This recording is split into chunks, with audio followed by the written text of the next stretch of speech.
রাসূলুল্লাহ সাল্লাল্লাহু আলাইহি ওয়াসাল্লাম বলেন, ইন্নাদ দুনিয়া কুল্লুহা মালউনা, পৃথিবী আর পৃথিবীর মধ্যে যা কিছু আছে সব কিছু অভিশপ্ত।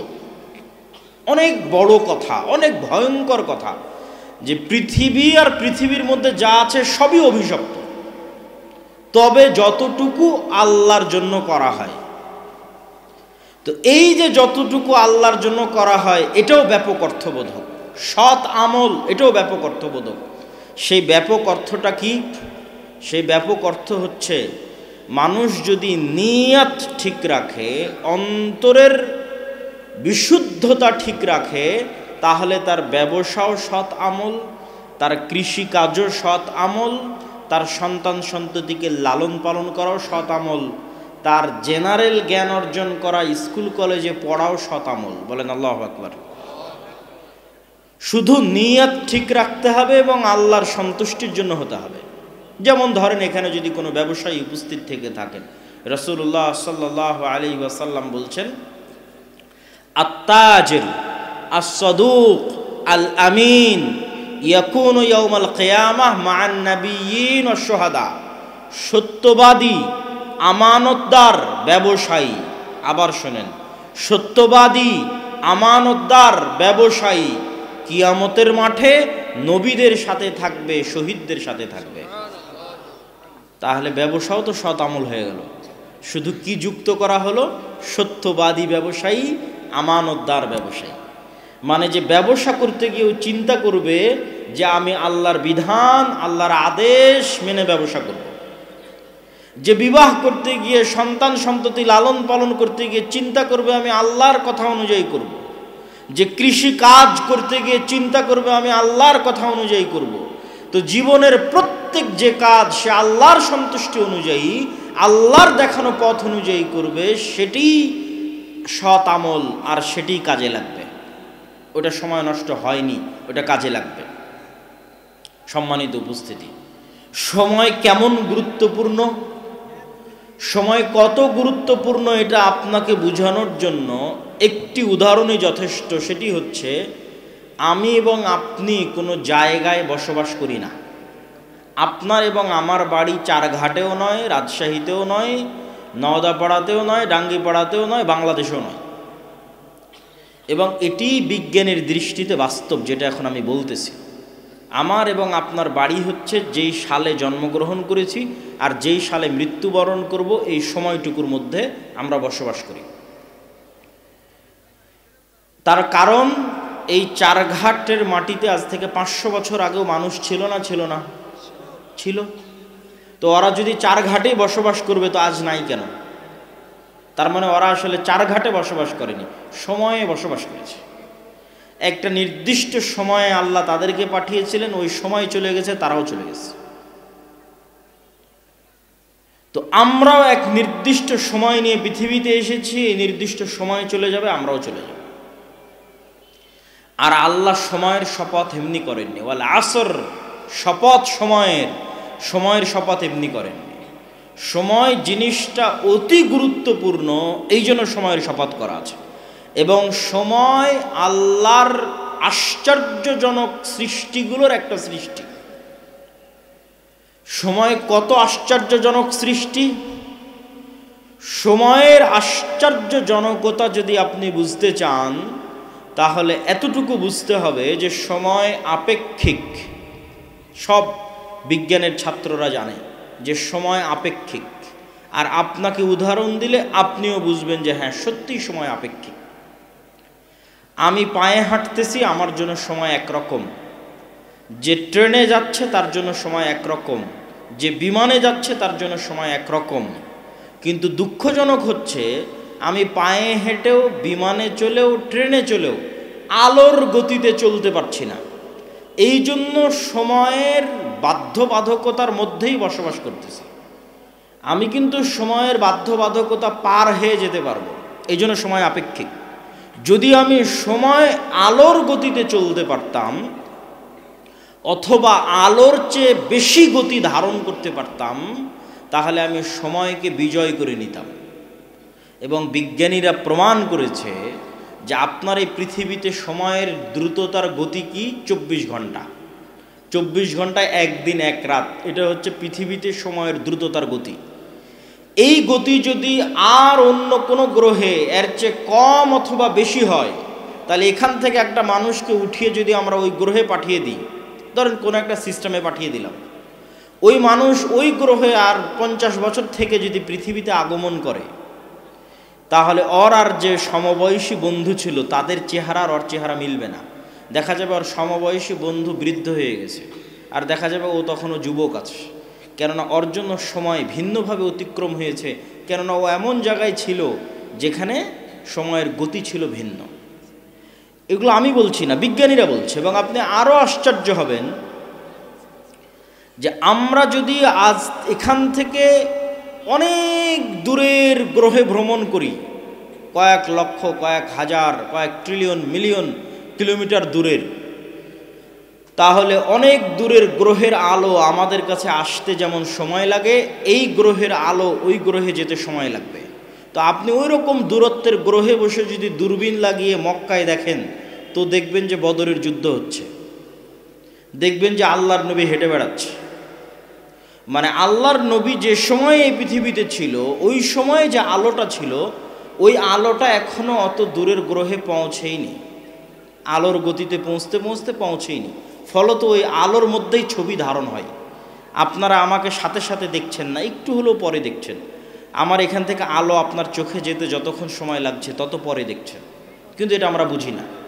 তো আমি কি আলোচনা করছিলাম, সময় আল্লাহর সবচেয়ে আশ্চর্যজনক সৃষ্টি। আল্লাহ এই সময় সৃষ্টি করে ছেড়ে দিয়েছে, এই সময়ের মধ্যেই মানুষ আসবে, সময়ের মধ্যে মানুষ শেষ হয়ে যাবে, আর এই সময়ের মধ্যেই পৃথিবী শেষ হয়ে যাবে। পৃথিবী শেষ হওয়ার পর সময় কেমন হবে তার কোনো গ্যারান্টি নেই। আল্লাহর নবী নিজেই বলছেন যে পৃথিবীর 50,000 বছরের সমান একদিন হতে পারে কিয়ামতের দিন। তা আল্লাহর নবী তো বলে গেলেন সময় আপেক্ষিক, উনি তো প্রমাণ করে গেলেন যে কেমনে কিয়ামতের একদিন পৃথিবীর 50,000 বছরের সমান হতে পারে। মানে তখন সময়ের ডেফিনিশন, সময়ের সংজ্ঞা তখন ভিন্ন। এখন পৃথিবীর জন্য আল্লাহ সময় করে দিয়েছে 24 ঘন্টা একদিন এক রাত, এটা আল্লাহর সৃষ্টি। এই জন্য অনেক জায়গায় গিয়ে দেখবেন মানুষ প্রশ্ন করে, ভাই সৌদি আরবে লাইলাতুল কদর ছিল, আজ এখানে কেমনে লাইলাতুল কদর হয়? বলে আল্লাহ প্রতি রাতে কীভাবে নিচের আসমানে নেমে আসে? সারাদিন সারা পৃথিবীতে তো নিচের আসমান হতেই থাকে, সারাদিন সারা পৃথিবীতে তো শেষ রাত আসতেই থাকে। তো এই শেষ রাত আর এই 24 ঘন্টার দিন রাত আপনার জন্য। আল্লাহ সুবহানাহু ওয়া তাআলা এই ধরনের সময়ের বাইন্ডিংসের ঊর্ধ্বে। আল্লাহর নবী সময়ের এই লিমিটেশনকে অতিক্রম করেছিলেন বলেই এক রাতে কাবা থেকে মসজিদে আকসা, মসজিদে আকসা থেকে সপ্তম আসমান, আবার সপ্তম আসমান থেকে কাবা, ফজর হওয়ার আগেই ফিরে এসেছেন। মানে ওনার জন্য সময়ের সংজ্ঞা তখন বাতিল হয়ে গেছিল। উনি যে বাহনে আরোহণ করেছিলেন তা আলোর গতির চেয়ে দ্রুততর ছিল, ফলত উনি সময়কে অতিক্রম করে চলে গেছে, অতিক্রম করে সফর শেষ করে এসেছেন, কিন্তু পৃথিবীতে সময় তার গতিতে চলতেছে, আর উনি সময়ের গতিকে অতিক্রম করে চলে গেছেন। সম্মানিত উপস্থিতি, তাহলে সময় আমাদের জীবন। আমরা সময় নিয়ে খেলতেছি মানে আমাদের জীবন নিয়ে খেলতেছি। আমাদেরকে আল্লাহ সুবহানাহু ওয়া তাআলা যে নির্দিষ্ট সময় দিয়ে পাঠিয়েছে, এই সময়টুকু আমাদের জীবন। এই জন্য এই সময়ের হিসাব আল্লাহ সুবহানাহু ওয়া তাআলা নেবেন। রাসূলুল্লাহ সাল্লাল্লাহু আলাইহি ওয়াসাল্লাম বলেন, নি'মাতানি মাগবুনুন ফীহিমা কাসীরুম মিনান নাস। পৃথিবীর দুইটা নিয়ামত, যে দুইটা নিয়ামত সম্পর্কে পৃথিবীর সব মানুষ সবচেয়ে গাফেল।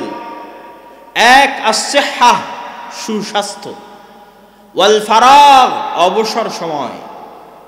পৃথিবীর মানুষেরা সবচেয়ে গাফেল তার স্বাস্থ্য নিয়ে, পৃথিবীর মানুষেরা সবচেয়ে গাফেল তার সময় নিয়ে। স্বাস্থ্য নিয়ে গাফেল দেখেই তো রাত দিন বিড়ি টানে। মানে যে ব্যক্তি বিড়ি এবং সিগারেট খায়, সে কি স্বাস্থ্যের নিয়ামতের মূল্য করে না মূল্য করে না? মূল্যায়ন করে না। সে আল্লাহর দেওয়া এক নিয়ামতকে চোখের সামনে নষ্ট করতেছে। মাদকতার মধ্যে নিমজ্জিত থেকে, নেশার মধ্যে নিমজ্জিত থেকে তার লিভার, তার পাকস্থলী, তার শ্বাসযন্ত্র নষ্ট করে দিচ্ছে। আর ঠিক আর একদিকে একদল যুবক আছে যারা জুয়া, free fire, PUBG, Facebook, YouTube, Twitter, TikTok নিয়ে ব্যস্ত। তো তাদের কাছে কি সময়ের মূল্য আছে? নাই। ওটাই আল্লাহর নবী বলছেন, পৃথিবীর মানুষ সবচেয়ে অবমূল্যায়ন করে আল্লাহর দুটো নিয়ামতকে, এক সময়কে আর এক স্বাস্থ্যকে। এই জন্য সালাফে সালেহিন বলেছেন, ইন্নাল ওয়াক্তা সাইফুন, শোনো দুনিয়ার মানুষ, সময় হচ্ছে তরবারি। তুমি যদি এই তরবারিকে না কাটো, এই তরবারি একদিন তোমাকে কেটে দিবে। তার মানে প্রতি সেকেন্ডে সময় আপনাকে কাটতেছে। তরবারি প্রতি সেকেন্ডে আপনি সময় দ্বারা জবাই হচ্ছেন। তো আপনি যদি এই প্রতি সেকেন্ড সময়কে কাজে না লাগান, তো একদিন এই তরবারি আপনাকে পরিপূর্ণরূপে কেটে ফেলে দিবে। শেষ, জীবন শেষ হয়ে যাবে, লাইফ শেষ হয়ে যাবে। তখন আর আফসোস করেও কিছু করার থাকবে না। আর সে আফসোসের কথা আমি না, আল্লাহ সুবহানাহু ওয়া তাআলা কোরআন মাজিদে বলছেন, ওয়া আনফিকু মিম্মা রাযাকনাকুম মিন ক্বাবলি আন ইয়াতিয়া আহাদাকুমুল মাউত। দুনিয়ার মানুষ, তোমরা আল্লাহর রাস্তায় ব্যয় করো মৃত্যু আসার আগেই। কেন? যেই দিন মৃত্যু আসবে সেই দিন বলবে, রব্বি লাউলা আখারতানি ইলা আজালিন করিব, আল্লাহ আর একটু যদি সময় বাড়িয়ে দিতেন, আর 1 মিনিট 1 সেকেন্ড 10 মিনিট যদি সময় বাড়িয়ে দিতেন, ফাআসাদদাকা ওয়া আকুম মিনাস সালিহিন, তাহলে কিছু ভালো আমল করে সৎ কর্মশীল বান্দাদের অন্তর্ভুক্ত হয়ে যেতাম। তখন আল্লাহ উত্তরে বলছেন, ওয়ালাই ইউআখিরাল্লাহু নাফসান ইযা জাআ আজালুহা, আল্লাহ তো সময় সেট করে ছেড়ে দিয়েছেন। আমি আগেই প্রমাণ করে নিয়েছি যে সময় আল্লাহর সৃষ্টি এবং ব্যতিক্রম ভয়ঙ্কর সৃষ্টি। এটা সৃষ্টি করে ছেড়ে দেওয়া হয়েছে। আর এই সময়ের মধ্যে মানুষ আসবে, মানুষ যাবে। মানুষ পৃথিবীতে বাস করে না, ওই সময়ে বাস করে। আর এই সময় মানুষের জীবনকে শেষ করে দিবে। তো আল্লাহ ওটাই বলছেন যে আমি তো সময় সৃষ্টি করে ছেড়ে দিয়েছি। যেই দিন তোমার সময় চলে আসবে যাওয়ার, সেই দিন তো আর 1 সেকেন্ডও দেরি হবে না। লা ইউআখিরাল্লাহ, আল্লাহ 1 সেকেন্ডও দেরি করবেন না যেই দিন তোমার যাওয়ার সময় চলে আসবে। সম্মানিত উপস্থিতি, তাহলে সময় আমাদের জীবনকে প্রতিদিন ধ্বংস করে দিচ্ছে, কাটতেছে, কিন্তু আমরা সৎ আমল করতেছি না। কিন্তু যেই দিন সময় ঘনিয়ে আসবে সেই দিন আমরা আফসোস করলেও সৎ আমল করার সুযোগ থাকবে না। এই জন্য রাসূলুল্লাহ সাল্লাল্লাহু আলাইহি ওয়াসাল্লাম আরেক হাদিসে স্পষ্ট করে বলছেন, ইগতানিম খামসান ক্বাবলা খামসিন, দুনিয়ার মানুষ 5টা জিনিসের পূর্বে 5টা জিনিসকে মূল্যায়ন করো। হায়াতাকা ক্বাবলা মাউতিক, মৃত্যু আসার পূর্বেই যতদিন বেঁচে আছো এই বেঁচে থাকাকে মূল্যায়ন করো। সিহহাতাকা ক্বাবলা সাকামিক, অসুস্থ হওয়ার আগে যতদিন সুস্থ আছো এই সুস্থ থাকাকে মূল্যায়ন করো।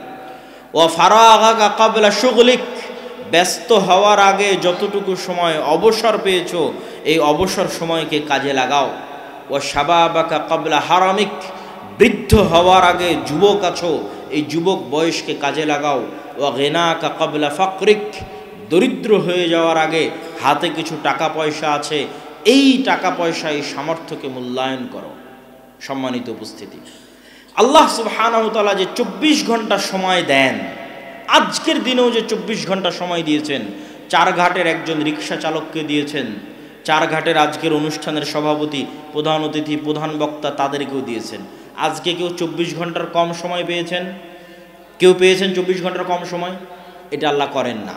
আল্লাহ নেয়ামত সবাইকে দিয়েছেন 24 ঘন্টা। আর এই 24 ঘন্টার মধ্যে সবচেয়ে দামি, সবচেয়ে গুরুত্বপূর্ণ সময় হচ্ছে সকাল। সবচেয়ে দামি, সবচেয়ে গুরুত্বপূর্ণ সময় কখন? রাসূলুল্লাহ সাল্লাল্লাহু আলাইহি ওয়াসাল্লাম বলেন, ইন্নাল্লাহা জাআলা লিহাদিহিল উম্মাতা আল বারাকাতা ফি বুকুরিহা, আল্লাহ আমার উম্মতের জন্য বরকত রেখেছেন সকালে। আল্লাহর নবী বলেন, আল্লাহ আমার উম্মতের জন্য বরকত রেখেছেন সকালে। আমি যুবক এবং ছাত্রদের উদ্দেশ্য করে বলতে চাই, তোমরা এখান থেকে উঠে গিয়ে গুগলে সার্চ করো, চ্যাট জিপিটিতে সার্চ করো, আজকের বিশ্বের যারা টপ লেভেলের ধনী, আজকের বর্তমান বিশ্বের যারা সবচেয়ে সাকসেসফুল মানুষ, তারাও তাদের জীবনী ঘেটে দেখো তারা কখন ঘুম থেকে উঠে। দেখবা 90%-এরও বেশি সফল মানুষ সকালে ঘুম থেকে উঠে। আর আমাদের মুসলমানেরা বিশেষ করে যুবক এবং ছাত্ররা ঘুম থেকে উঠতে উঠতে রাত 10টা, সকাল 10টা 11টা, কেননা ঘুমিয়েছেই তো, ফোন চালাতে চালাতে ঘুমিয়েছে কয়টায়, 2টে 3টে, অথবা জুয়া খেলতে খেলতে ঘুমিয়েছে রাত 2টে রাত 3টে, যখন ফজরের আজান হয় তখন ঘুমাতে যায়। বলেন নাউজুবিল্লাহ। তাহলে সারা দিনের সবচেয়ে বরকতময় সময় ঘুমিয়ে কাটায়। এই জন্য ইবনুল কাইয়িম রাহিমাহুল্লাহ বলছেন, আমাদের সালাফে সালেহিন লা ইয়ানামুনা বা'দা সালাতিল ফজর, আমাদের সালাফগণ ফজরের সালাতের পর ঘুমাতেন না।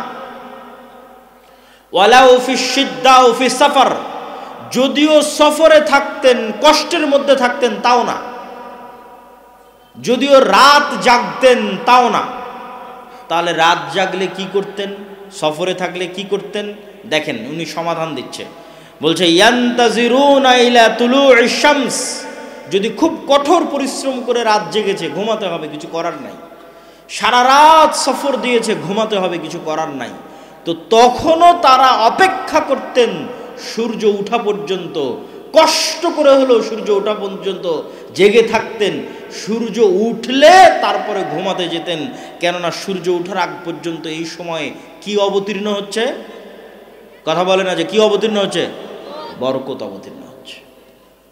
এই জন্য সালাফে সালেহিন সূর্য উঠা না পর্যন্ত সফরে থাকলেও তারা ঘুমাতেন না। আমরা মুসলমানেরা আজকে এত পিছিয়ে, এত অবহেলিত, তার সবচেয়ে বড় কারণগুলোর একটা বড় কারণ হচ্ছে, একে তো মুসলমানদের কাছে সময়ের কোনো মূল্য নাই। পৃথিবীর সবচেয়ে বেশি সময় নষ্ট করার মতো সময় আছে মুসলমানদের কাছে, আর বাংলাদেশের বাঙালিদের কাছে তো আরও বেশি। শেখ আব্দুর রাজ্জাক বিন ইউসুফ কিন্তু এমনি বলেন না যে আপনারা ওই রাস্তাঘাটে বসে আড্ডা পিটিয়েন না, মানে যার সময়ের দাম নাই সেই রাস্তাঘাটে বসে আড্ডা পিটে। আর আমি ইংল্যান্ডে দেখেছি, ইউরোপে দেখেছি যে আড্ডা বলতে কি, বই পড়া। আপনি ট্রেনে সফর করবেন তাও দেখবেন মানুষ বই পড়ছে, এয়ারপোর্টে বিমানবন্দরে যাবেন বিমানে দেখবেন তাও মানুষ বই পড়ছে। আর গোটা বাংলাদেশ ঘুরলেও আপনি কোনো মানুষের হাতে বই পাবেন না যে বাহিরে কেউ কোথাও বই নিয়ে বসে আছে, বরং সব জায়গায় চলতেছে গীবত, আড্ডা, নিন্দা। আর গণতান্ত্রিক রাজনীতি এত জঘন্য, এত নিকৃষ্ট যে মানুষকে গীবত করাই শেখায়। আর আমাদের আলেম ওলামা এবং দিনী ভাইদের জন্য আরো বড় অ্যালার্মিং, আরো বড় ভয়ঙ্কর অ্যালার্মিং, যে যারা দিনের কথা বলে, কোরআনের কথা বলে, হাদিসের অনুসারী বলে নিজেদের দাবি করে, তারাও গল্পে বসলে একটা কোরআনের আয়াত নিয়ে গল্প করে না, একটা আল্লাহর নবীর হাদিস নিয়ে গল্প করে না, এরাও গল্প করে কোন বক্তা কি বলল, কে কার বিরুদ্ধে লেগে গেল, দিয়ে সবাই সময় নষ্ট করতেছে। কেউ প্রোডাক্টিভ কিছু করতেছে না, যেই কাজ দিয়ে দেশ ও জাতির কোনো উপকার হবে এটা কেউ করতেছে না। তাহলে আপনার জাতি উন্নত হবে কি হবে, কিভাবে? সম্মানিত উপস্থিতি, ফজর এবং সকাল যে অতি গুরুত্বপূর্ণ, অতি প্রয়োজনীয়, সে সম্পর্কে পবিত্র কোরআনের কিছু আয়াত আপনাদের সামনে তুলে ধরতে চাই। যে আল্লাহ সুবহানাহু ওয়া তাআলা শুধু সকালকে লক্ষ্য করে কতগুলো আয়াত বলেছেন। ওয়াল ফজর ওয়া লায়ালিন আশর, সূরা ফাজর শুরু করছেন আল্লাহ যে শপথ সকালের, শপথ ফজরের। আল্লাহ সুবহানাহু ওয়া তাআলা আরেক জায়গায় বলেন ওয়াদ-দুহা, শপথ সকালের। আর এক আয়াতে আল্লাহ সুবহানাহু ওয়া তাআলা বলেন ওয়াস-সুবহি ইযা তানাফফাস, শপথ সকালের, যখন সকাল প্রস্ফুটিত হয়। আর এক আয়াতে আল্লাহ সুবহানাহু ওয়া তাআলা বলেন ওয়ান-নাহারি ইযা তাজাল্লা, শপথ সকালের, শপথ দিনের শুরুর, যখন দিন প্রজ্বলিত হয়। আর অসংখ্য আয়াতে আল্লাহ সুবহানাহু ওয়া তাআলা সকালের শপথ করেছেন, ফজরের শপথ করেছেন, দিনের শুরুর শপথ করেছেন। আর এটা শুধু কোরআন এবং হাদিস দিয়ে জানার বিষয় নয়। আপনি যদি পৃথিবী পরিচালনায় আল্লাহর মূলনীতি দেখেন, পৃথিবী পরিচালনায় আল্লাহর মূলনীতি, যে আল্লাহ কেমনে পৃথিবী চালায়, আল্লাহর সিস্টেমটা কি, তাহলে আপনি দেখবেন ফুল কখন ফোটে, সকালে। আপনি এটা আল্লাহই সিস্টেম করে দিয়েছে যে ফুল ফুটবে সকালে। আপনি আল্লাহর পরিচয়, পৃথিবী পরিচালনার সিস্টেম যদি দেখেন, দেখবেন পাখি, মোরগ, মুরগি, এরা সব সকালবেলা ডাকতেছে। তো এরকম প্রকৃতির দিকে যদি আপনি গভীর থেকে গভীর দৃষ্টি দেন, দেখবেন আল্লাহ প্রকৃতি সাজিয়েছে এভাবে যে সারা প্রকৃতি সকালে জেগে যায়। তো যেখানে সারা প্রকৃতি সকালে জাগতেছে, আপনি নিশ্চিত থাকেন আপনার শরীরের ব্লাড সার্কুলেশন, আপনার ব্রেনের কার্যক্ষমতা ওভাবেই জাগে। আপনি বিজ্ঞানীদের কাছে যান, ডাক্তারের কাছে যান, যে চন্দ্রের উত্থান পতনের সাথে মানুষের রক্তের উত্থান পতন হয় কিনা, সকাল সন্ধ্যা এবং রাতের সাথে মানুষের ব্রেন এবং রক্ত কাজ করে কিনা। ডাক্তারেরা আপনাকে সহমত জানাবে যে হ্যাঁ, মানুষেরও প্রাকৃতিকভাবে মানুষের শরীরের রক্ত, মানুষের ব্রেন সকালে বেশি প্রোডাক্টিভ থাকে। তো সারা পৃথিবী সকালে জাগিয়ে রেখেছে আল্লাহ, আপনার শরীরকেও জাগিয়ে রেখেছে সকালে, কিন্তু আপনি জোরপূর্বক সকালে ঘুমাচ্ছেন। আপনি যদি ব্যর্থ না হন, আপনি যদি অসফল কাম না হন, আপনি যদি আপনার জীবনে আনসাকসেসফুল না হন, গরিব না থাকেন, দরিদ্র না থাকেন, অনুন্নত না থাকেন, তাহলে পৃথিবীতে আর কেউ গরিব দরিদ্র অনুন্নত থাকবে না।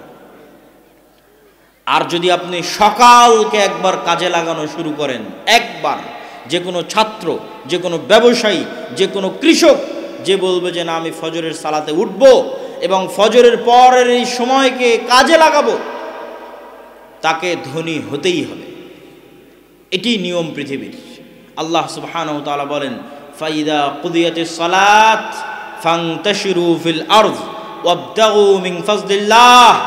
যখন সালাত আদায় শেষ হয়ে যায়, ফজরের সালাত, ফরজ সালাত, যখন সালাত আদায় শেষ হয়ে যায়, তোমরা আল্লাহর জমিনে ছড়িয়ে পড়ো আর আল্লাহর দয়া অনুসন্ধান করো। আবারও শুনেন, তোমরা আল্লাহর জমিনে ছড়িয়ে পড়ো, আল্লাহর দয়া অনুসন্ধান করো। ওই যে একটা ধানের বীজ বপন করেছেন, ওখান থেকে গাছ উৎপন্ন হচ্ছে, এটা আল্লাহর দয়া। পৃথিবীর প্রত্যেক ইঞ্চি জায়গায় আল্লাহর দয়া ছড়িয়ে ছিটিয়ে আছে। পৃথিবীর এমন কোনো জায়গা যেখান থেকে 1 টাকা হালাল উপায়ে অর্জন করা যাবে, ওই 1 টাকা আল্লাহর দয়া, ওইটা আল্লাহ অনুসন্ধানে বেরিয়ে পড়তে বলেছেন। ফজরের সালাতের পর আল্লাহ সুবহানাহু ওয়া তাআলা ঘুমাতে বলেননি। অতএব হে যুবক ভাইয়েরা, হে চারঘাটের মানুষেরা, আপনাদের যে লাইফ স্টাইল, জীবনের যে ধরন, এটা আপনার স্বাস্থ্যকে ধ্বংস করছে, আপনার শরীরকে ধ্বংস করছে, আপনার সময়কে নষ্ট করছে, আপনাকে গরিব বানিয়ে দিচ্ছে। এই সময়কে আপনাকে কাজে লাগাতে হবে। এই পুরো 24 ঘন্টার সময়ের মধ্যে সকালের পরের দ্বিতীয় গুরুত্বপূর্ণ সময়, একটা গুরুত্বপূর্ণ সময় আপনাদের সামনে আলোচনা করলাম সকাল, আর একটা দ্বিতীয় গুরুত্বপূর্ণ সময় হচ্ছে রাতের শেষ ভাগ। আল্লাহ সুবহানাহু ওয়া তাআলা যদি পৃথিবীতে কাউকে বড় থেকে বড় সফলতা দান করতে চান, যে বড় থেকে বড় সফলতা আল্লাহ দান করবেন, তাহলে রাতের সালাত, রাতের শেষ অংশের সালাতের কোনো বিকল্প নাই, যাকে বলে তাহাজ্জুদের সালাত। একটা দলিল দিয়ে এই পয়েন্টের আলোচনা শেষ করব। আল্লাহ সুবহানাহু ওয়া তাআলা রাসূল সাল্লাল্লাহু আলাইহি সাল্লামকে বলছেন কোরআনে, ওমিনাল লাইলি ফাতাহাজ্জাদ বিহি নাফিলাতাল লাক আসা আইয়াবআসাকা রাব্বুকা মাকামান মাহমুদা। হে মুহাম্মদ বলেন সাল্লাল্লাহু আলাইহি ওয়াসাল্লাম, আপনি অবশ্যই রাতের শেষ অংশে সালাত আদায় করুন। আপনি অবশ্যই রাতের শেষ সালাত আদায় করুন। আসা ইয়াবআসাকা রাব্বুকা মাকামান মাহমুদা। এই সালাতের মাধ্যমেই আপনার প্রতিপালক আপনাকে শ্রেষ্ঠতম মর্যাদা দান করবেন। তো আমাদের নবী মুহাম্মদ সাল্লাল্লাহু আলাইহি ওয়াসাল্লামকে আল্লাহ অনেক বড় সম্মান দিবেন। তো ওই সম্মান দেওয়ার জন্য, সম্মান পাওয়ার যোগ্য হওয়ার জন্য আমাদের নবীকে আল্লাহ বলছেন যে আপনি রাতের শেষ অংশে সালাত আদায় করুন। আগের যুগের মুসলমানদের পায়ের নিচে রোমান সাম্রাজ্য আর পারস্য সাম্রাজ্যের মতো বড় বড় সাম্রাজ্য এমনি ধুলায় ধূসরিত হয়ে যায়। তাদের কাছে ছিল কোরআনের শক্তি, তাদের কাছে ছিল রাতের শেষ অংশের সালাতের শক্তি, রাতের শেষ অংশের সালাতের চোখের পানির শক্তি এবং পাওয়ার তাদের কাছে ছিল, এবং ফজরের পরে না ঘুমানো বরকত তাদের কাছে ছিল, কোরআনের সাথে কানেক্টিভিটি তাদের কাছে ছিল। আমাদের কাছে কি আছে? আমরা জীবন যাপন করছি, ঘুম থেকে উঠছি এবং ঘুম যাচ্ছি পশুর মতো। তারপরেও যে আল্লাহ সুবহানাহু ওয়া তাআলা আমাদেরকে বাঁচিয়ে রেখেছেন, এই অবস্থায় রেখেছেন, আল্লাহর শুকরিয়া। কিন্তু আমাদের ওই রকম কোনো যোগ্যতাই নাই। আমরা ঘুম থেকে উঠছি পশুর মতো, ঘুমাতে যাচ্ছি পশুর মতো। সম্মানিত উপস্থিতি, আমরা আলোচনা করছিলাম সময়ের গুরুত্ব সম্পর্কে। এবার এই সময়ের গুরুত্বের শেষ পয়েন্ট, তারপরে আমার বক্তব্যের দ্বিতীয় অংশে চলে যাব, ইসলামী রাষ্ট্র। সময়ের গুরুত্বের শেষ পয়েন্ট হচ্ছে সময়কে আপনি কাজে লাগাবেন কিভাবে। এর ওপর আজকের আধুনিক বিশ্বে অসংখ্য বই পুস্তক তৈরি হয়েছে, যার নাম দিয়েছে ইংরেজিতে টাইম ম্যানেজমেন্ট, সময়কে ম্যানেজ করা। তো অসংখ্য বুদ্ধি, উপায়, কৌশল সব দেওয়া আছে, কিন্তু আমি আপনাকে বলবো ইসলাম নিজেই ইটসেলফ নিজেই একটা টাইম ম্যানেজমেন্ট।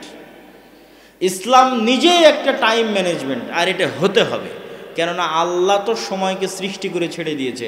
এই সময়ই মানুষের জীবন, এই সময়েরই আল্লাহ হিসাব নিবে। এই সময়ের মধ্যে মানুষ হারিয়ে যাবে। মহাকালের গর্ভে হাজার হাজার লক্ষ লক্ষ কোটি কোটি মানুষ হারিয়ে গেছে, আবার মহাকালের গর্ভে আমরা হারিয়ে যাব। এই মহাসময়, এই মহাসময়ই তো সব কিছু। তো এই জন্য সময়ের গুরুত্ব তো ইসলামে থাকবেই। তারপর আপনাদের বোঝানোর সুবিধার্থে বলি, ইসলামের কোন ইবাদতটা সময়ের সাথে সম্পৃক্ত নয়? আপনি নিজে বসে থেকে এখন চিন্তা করেন যে ইসলামের কোন ইবাদতটা টাইমের সাথে রিলেটেড নয়। যেমন 5 ওয়াক্ত সালাত, এটা কি সময়ের সাথে সম্পৃক্ত না সম্পৃক্ত না? না এমনি এক সময় উঠে একবারে 5 ওয়াক্ত সালাত আদায় করে নিলাম যে হয়ে গেল, এইটা কিন্তু হবে না। যে আমি ঠিক আছে এখন 10টা বাজে, এই 10টার সময় 5 ওয়াক্ত সালাত সমান যতগুলো রাকাত হয় তার সব একবারে পড়ে নিলাম, সারা দিনের নামাজ শেষ। এরকম কোনো ফতোয়া আছে? তাহলে প্রত্যেক সালাতের নির্দিষ্ট সময় আছে না? প্রত্যেক সালাতের সময় আছে, মানে ওই সময়টা তো চলে যাচ্ছে চলে যাচ্ছে, সেভ হয়ে যাচ্ছে সেভ হয়ে যাচ্ছে। ওই সময়ের মধ্যে আপনি কি করলেন? ওই সময়টুকুর মধ্যে আপনার একটা সালাত থাকা লাগবে।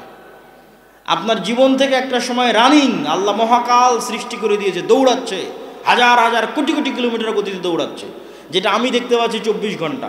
এই দৌড়ানোর মধ্যে আমার একটা কাজ থাকতে হবে। সকালে ফজর, দুপুরে জোহর, বিকেলে আসর, মাগরিব, সন্ধ্যায়, রাতে এশা, এগুলো একটা করে ছুটে গেল, মানে ওই সময়টা গ্যাপ চলে গেল, মানে ওই সময়ে আর আমার নামে কোনো নামাজ নাই, গ্যাপ। সময় কিন্তু সেভ হয়ে গেছে, সময় কিন্তু পার হয়ে গেছে, কিন্তু আমার নামে কোনো সালাত নাই। তো ইসলাম নিজেই একটা টাইম ম্যানেজমেন্ট। এখানে এমন একটা ইবাদত আপনি আমাকে দেখান যে ইবাদতের সময় দেওয়া নাই। আপনি যদি রমজানের কথা বলেন, আপনি যদি সাহারির কথা বলেন, আপনি যদি ইফতারির কথা বলেন, আপনি যদি ঈদের কথা বলেন, ঈদের নামাজের কথা বলেন, ঈদের নামাজ কখন পড়তে হবে, আপনি যদি কুরবানির কথা বলেন, কুরবানি কখন দিতে হবে, সিয়াম কখন শুরু হবে, নফল সিয়াম, সপ্তাহের সিয়াম, মাসের সিয়াম, প্রত্যেকটা ইবাদত সময়ের সাথে সম্পৃক্ত। জাকাতের কথাও যদি বলেন, জাকাতের হিসাব ওটাও বছর, ওটাও সময়ের সাথে সম্পৃক্ত। হজের কথা যদি বলেন, হজ কখন করবেন, ওটাও সময়ের সাথে সম্পৃক্ত। সম্মানিত উপস্থিতি, তো ইসলাম নিজেই একটা টাইম ম্যানেজমেন্ট। কেউ যদি ইসলামকে শুধু অনুসরণ করে চোখ বন্ধ করে, তো ওর সময় নষ্ট কম হবে। তার শুধু একটা উদাহরণ দেয় যুবক এবং ছাত্রদের জন্য, যে ধরেন আপনি ফজরের সালাত পড়ে যুবকেরা হয়তো গেম খেলতে বসে গেছে, হয়তো কোথাও খেলা দেখতে বসে গেছে, হয়তো জুয়ার আড্ডায় গেছে। তো ও যদি বেনামাজি হয়, তো আর কোনোদিন স্মরণ পড়বে না যে আমি কি করছি আর আমার কি করা উচিত। একটা মুভি দেখতেই সারা দিন পার হয়ে যাবে, একটা সিরিয়াল একের পর এক দেখতেই সারা দিন সারা রাত পার হয়ে যাবে। কিন্তু ওর যদি নামাজের বিষয়ে সচেতনতা থাকে, তাহলে জোহরের যখন আজান হবে ওকে উজু করতে হবে, ফ্রেশ হতে হবে, মসজিদে যেতে হবে। ও অন্তত একটা ভাবার সময় পেল, কিরে সকাল থেকে তো সব সময় নষ্ট করলাম, এখন কি করব জোহরের পরে। ঠিক আছে, জোহরের পর আবার সময় নষ্ট শুরু করলো, এবার আসরের সময় আজান হলো, উজু করলো, মসজিদে গেল, আবার চিন্তা করার সুযোগ পেল, এতক্ষণ কি করলাম, এখন কি করব। আবার মাগরিবের সময় চিন্তা করার সুযোগ পেল, এতক্ষণ কি করলাম, এখন কি করব। আবার এশার সময় চিন্তা করার সুযোগ পেল, এতক্ষণ কি করলাম, এখন কি করব। শুধু যদি সালাতই আদায় করে ওই ব্যক্তি, তো অন্তত দিনে 5 বার চিন্তা করার সুযোগ পায় যে আমি কি করছি, আমার কি করা উচিত। আর যদি ওই সালাতটুকু আদায় না করে, তো এইভাবে কতদিন পার হয়ে যাবে, কত মাস পার হয়ে যাবে, ও কোনোদিন কল্পনা করারও সুযোগ পাবে না। এইভাবে একদিন মৃত্যু চলে আসবে। সম্মানিত উপস্থিতি,